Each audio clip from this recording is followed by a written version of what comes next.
चर्चा मक्का पैक्ट की। क्या है ये पैक्ट? आप सभी ऑलरेडी जानते हैं कि सऊदी और पाकिस्तान ने कभी कसम खाई थी कि एक दूसरे का साथ देंगे अगर हम पर किसी पे हमला हुआ।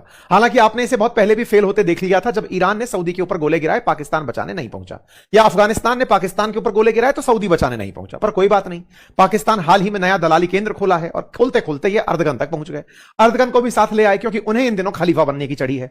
उन्हें लगता है कि मुसलमानों के जो 57 देश already Organisation of Islamic Corporation यानी ओआईसी में है, उनका नेता कौन हो, क्योंकि ओआईसी का इस समय मुख्यालय जेद्दा सऊदी अरब के अंदर है। तो मुसलमानों में इन दिनों बड़ी होड़ है कि हमारा नेता कौन। तो सुन्नियों में सबसे बड़ा नेता बोले सऊदी अरब, उसके बाद शियाओं का सबसे बड़ा नेता बोले ईरान। तो भाई पाकिस्तान और ये तुर्की कर क्या रहे हैं? तुर्की को इज्जत क्यों मिले? तुर्की को इसलिए मिले क्योंकि ऑटोमन एम्पायर के टाइम पर आप खलीफेट लेके बैठे थे। तो तुर्की अपनी इज्जत चाहता है कि पुराना वक्त हमारा वापस लौटे और हमें वही सम्मान मिले जो खलीफा के समय पर मिलता था, जब भारत में खिलाफत आंदोलन हुआ था उस खलीफा के हारने के ऊपर। एनीवे, फिलहाल के लिए पाकिस्तान इन सारे मुसलमान देशों में अकेला ऐसा देश है जिसके पास न्यूक्लियर बम है, लेकिन इज्जत बिल्कुल हाथ में कटोरे वाली है। तो ऐसी स्थिति है कि इस समय पाकिस्तान जब देख रहा है मौका कि सऊदी परेशान है, तुर्की को पुरानी अपनी विरासत याद आ रही है। अच्छा, तुर्की के पास बड़ा एडवांटेज किस बात का है? एडवांटेज उसके पास एकमात्र इस बात का है कि वो इन सब में से इकलौता देश ओआईसी का ऐसा है जो नाटो मेंबर है, यानी कि मुस्लिम राष्ट्र होते हुए भी नाटो का अलाई है। ये अपने आप में बड़ी बात निकल कर आती है। मतलब उसके ऊपर नाटो का वो नियम लागू होता है कि इसके ऊपर किसी ने गोला गिराया तो सारे के सारे नाटो के देश जितने भी हैं वो आकर के उसकी रक्षा करेंगे। तो सब अपने आप में विचित्र बने घूम रहे हैं और इन सभी विचित्रों के बीच में एक नई बात सुर्खी बनती है। सुर्खी यह है कि साहब पाकिस्तान इन सभी बीच में से निकल करके ईरान के पास पहुंच जाता है और ईरान से कहने लगता है, सर आप भी आ जाइए ना उस पैक्ट के अंदर। बोले किस पैक्ट के अंदर?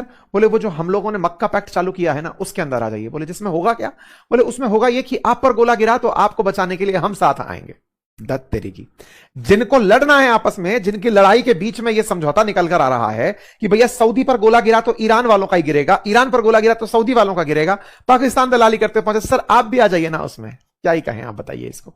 हेडलाइन बन रही है, Iran invited to join Mecca pact. इस समय की सुर्खियां हैं, बड़ा डिस्कशन इस बात पर मिल रहा है, लोगों के समझ से ऊपर निकल जा रहा है कि इतना गंदे तरीके से फुस्सी कैसे हो सकती है ये योजना।